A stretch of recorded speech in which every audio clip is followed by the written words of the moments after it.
Assalamualaikum guys, balik lagi di FS Santuy. Nah, apa kabar nih semuanya? Kemarin Imlekan gimana? Orderannya makin mantap kah? Biasanya sih goshen atau misalkan ada angpau pengiriman tuh biasanya lebih mantap ya kalau hari-hari besar. Berhubung dengan yang kemarin kita video sebelumnya tentang keanyapan yang terjadi itu kan di beberapa aplikasi lah gitu. Mungkin karena ini awal tahun jadi habis buat tahun baru kemarin mungkin ya. Nah, ini kita masih akan membahas tentang yang berhubungan dengan keanyepan atau kegacoran guys, suatu akun gitu kan. Lu banyak banget ngomong bang anak baru aja kemarin katanya. Betul, cuman memang kita harus pintar mengamati dan melihat situasi dan kondisi sekitar gitu kan. Kita banyak bertanya, banyak ngobrol, banyak sharing dengan orang-orang, banyak juga hal yang udah kita alami sendiri gitu kan. Nah, di sini kita akan rangkumkan, akan sharing ini. Ini pembahasan kali ini kita santuy aja, karena gue akan membahas faktor-faktor yang udah gue tahu dan gue alami tentang si perojolan, khususnya sih ke Gojek atau Grab. Ya pokoknya Gojek dan Grab lah. Iya bang, lu mau ngojek aja ribet bener katanya gitu kan. Banyak banget aturan, emang begitu guys. Sekarang ini kan kita by system sekarang. Terus kita nggak mandiri sendiri, kayak mitra lah kita ibaratnya kan. Jadi ada ya suatu sistem aja gitu. Udahlah kita bahas aja langsung ya. Nah, ini udah gua rangkumkan. Ada 10 faktor. Banyak banget ya. 10 faktor yang memang mempengaruhi terhadap gacor atau anyepnya suatu akun ojol gitu kan. Nanti ini gua kasih tahu dari awal kalau misalkan ada yang kurang, ada yang kurang tepat, itu boleh dikoreksi di kolom komentar. Tapi kita santuy aja karena ini berdasarkan pengalaman dan pasti ini akan berbeda-beda gitu guys. Nah, 10 faktor itu apa aja bang? Yang pertama berpengaruh itu adalah cuaca. Cuaca ini pengaruh atau tidak pengaruh sebenarnya. Karena cuaca ini, kalau misalkan akun lu jelek, contohnya ya, akun lu misalkan jelek. Nah, saat hujan gede, biasanya orang-orang kan pada off nih. Nah, akun lu jelek itu bisa jadi bagus guys. Itu disebut, biasa kita bilang akun kodok ya. Hujanan mulu. Orang-orang off, dia masuk nih. Dan biasanya itu random. Langsung, misalkan lu akun food. Nah, yang si akun gosen, akun goreng juga pada masuk tuh, random aja udah pokoknya. Karena itu saking banyaknya orderan dan si driver ojolnya itu pada banyak yang off kayak gitu. Itu yang pernah gue alami sendiri waktu itu dan gue sortir, akhirnya gue anyep. Yang kedua ini yang berpengaruh adalah tanggal.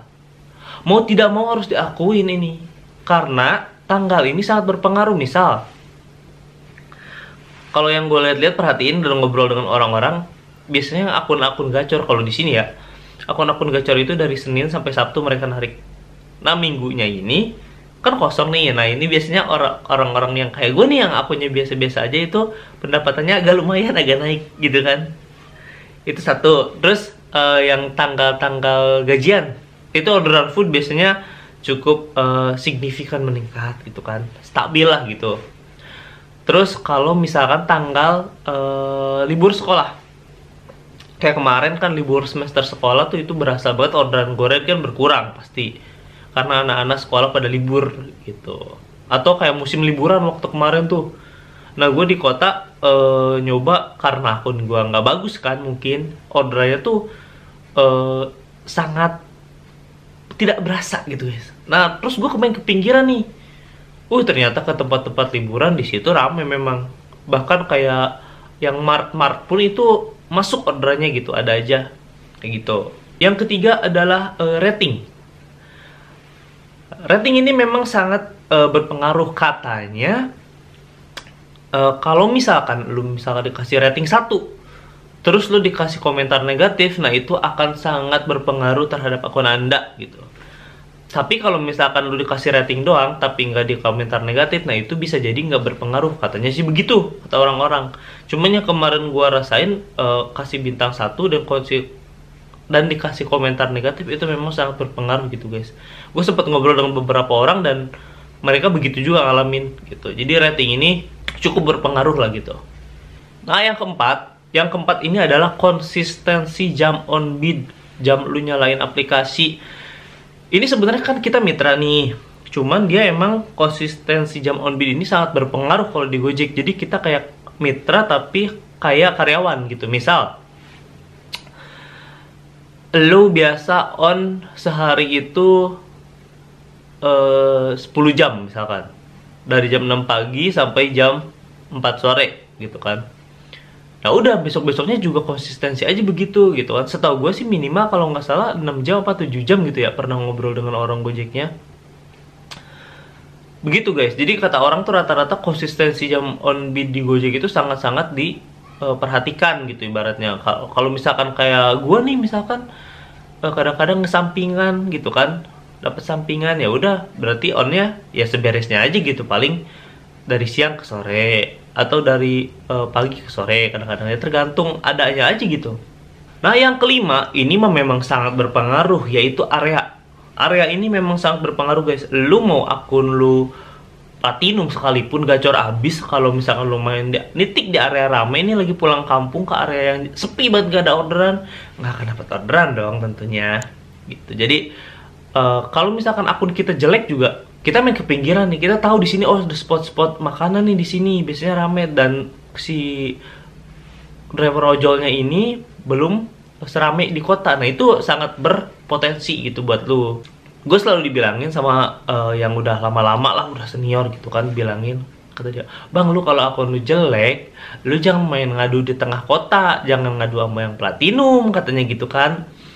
Lu main aja di pinggiran dulu gitu. Kecuali kalau lu Jakarta ya beda lagi, karena orderannya misalkan bisa sebanding dengan drivernya gitu. Kalau di kayak gue di Bogor gitu kan, di pinggiran, lu main di pinggiran aja bang, katanya, karena kan drivernya nggak banyak tuh di situ. Nah lu ngadu di situ aja, katanya. Kalau ngadu di ke tengah kota tuh agak susah, katanya gitu. Yang keenam itu adalah saldo dompet, saldo kredit lu gitu.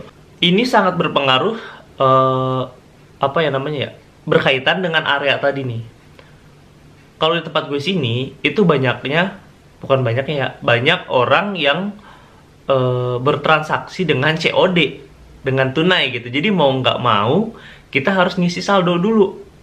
Ada yang memang pakai GoPay misalkan ada, tapi kan persaingannya jadi lebih ketat ya gitu. Terus yang ketujuh ini adalah sortir. Sortir ini masih tergantung dengan area yang tadi. Ini saling berkesinambungan gitu guys.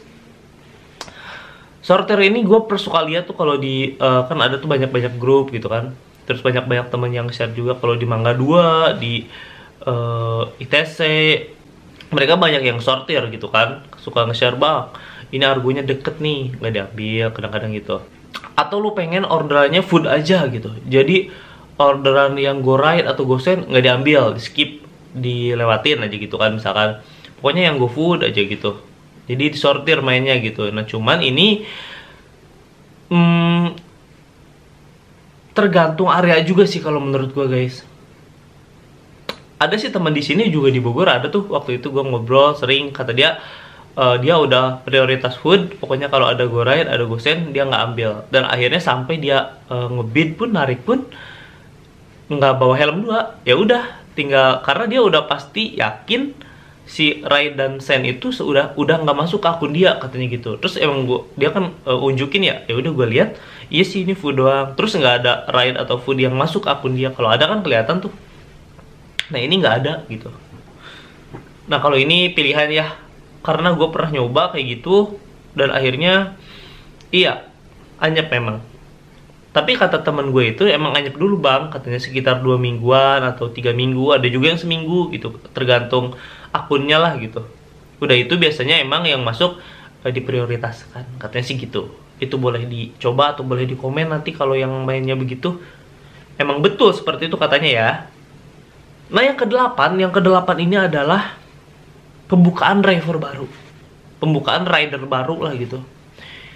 Ini sebenarnya bagus terhadap pengurangan pengangguran, bagus terhadap orang yang lagi nyari kerja tapi nggak dapet bisa daftar dulu. Cuman emang kalau Gojek dan Grab itu pendaftarannya lama, setahu gua susah juga gitu kan, kecuali kalau misalkan lewat jalur VVIP. Itu pun nggak tahu nih kalau sekarang masih bisa apa enggak. Terakhir sih temen gua lewat jalur VVIP itu bayar sekitar berapa ya, 600 apa 700 gitu. Tapi itu harus hati-hati guys, karena banyak juga yang penipuan gitu kan. Di Facebook tuh suka ada yang, ini VVIP nih bang, jalur sini sini sini. Ntar ujung-ujungnya ya minta transfer dulu, kayak gitulah. Jadi itu harus jeli gitu guys. Terus banyak banget kalau yang hal ini tuh orang-orang nanti pasti bilang, terus aja bang jualan atribut, katanya gitu kan. Orderannya malah dikurangin, malah segitu-gitu aja gitu kan. Drivernya makin banyak, orderannya makin sedikit, katanya gitu. Jadi ya ini bisa kita bilang cukup berpengaruh gitu guys ya. Soalnya kadang-kadang juga memang ya kayak gue gini. Jadi gue akun Gojek nih anyep, ya udah gue daftar Grab, ya udah gue daftar yang lain kayak gitu-gitu. Yang ke-9 yang sangat signifikan ini guys, yaitu adalah tarifnya itu terhitung mahal. Jadi di Gojek dan Grab, dan ini fakta di lapangan gitu kan. Banyak juga rider ojolnya yang mengeluhkan ini gitu, potongannya terlalu besar gitu kan. Misalkan lu 15.000, ini masuk ke kita 10.400, nah potongannya ini bisa sampai 4.600 berarti. Nah ini potongannya ada dirincikan, itu agak cukup banyak memang. Dan tapi kalau sekarang udah ada Grab hemat, Gojek hemat kayak gitu. Gue pernah ngobrol dengan customernya kemarin tuh. Orang ini tuh di pinggiran, dimana yang Gojek Grabnya itu masih nggak terlalu rame. Dan gue tanya ngobrol, kebetulan kemarin gue dapet, tanya, ibu sering bu pakai ojol? Gue bilang, sering mas, kata dia. Saya dari 2015 apa 2016 ya, itu pakainya Grab atau Gojek, kata dia gitu kan. Cuman kalau sekarang saya kalau di kota itu pakainya Maxim, kata dia gitu kan, karena dari tarif lebih murah, kata dia gitu, dari ongkos. Nah terus gue mikir, oh berarti memang betul adanya. Kalau misalkan anggapan masyarakat itu, bukan masyarakat ya, segelintir masyarakat lah gitu, karena kan nggak semua Gojek dan Grab itu mahal gitu kan. Dan kita memang merasakan potongannya cukup lumayan gitu kan. Cuman mungkin orang kadang-kadang masih nggak tahu kalau ada Grab hemat atau Gojek hemat gitu. Nah itu masih bisa bersaing dengan aplikasi lain gitu guys. Nah yang terakhir, yang ke-10, ini yang sangat berpengaruh adalah sekarang makin banyak aplikasi lain, makin banyak persaingan di lapangan gitu kan. Ini tidak bisa dipungkiri dan tidak bisa dihindari guys. Dan itu memang sangat bersaing gitu, membuat persaingan lebih ketat gitu. Makanya harus pinter-pinter kalau sekarang. Kalau ya makanya kayak di episode sebelumnya gue bilang, main banyak aplikasi tuh nggak masalah gitu kan. Apalagi kalau misalkan akun lu lagi jelek banget. Tapi tetap kalau misalkan akun lu lagi bagus satu, ya udah pertahankan itu dulu satu gitu. Kalau misalkan udah kelihatan kan gejala-gejalanya nih, akun lu anyep, jedanya bisa berjam-jam, lu cuman duduk aja ngabisin waktu gitu kan. Kadang-kadang ngabisin duit juga, lu ngopi ngerokok, tapi pendapatan nggak ada, nggak masuk. Nah itu akan membahayakan gitu guys. Jadi itu 10 faktor yang menurut gua sepengalaman gue cukup berpengaruh terhadap gacor atau anyepnya suatu aplikasi gitu kan, aplikasi ojol gitu kan.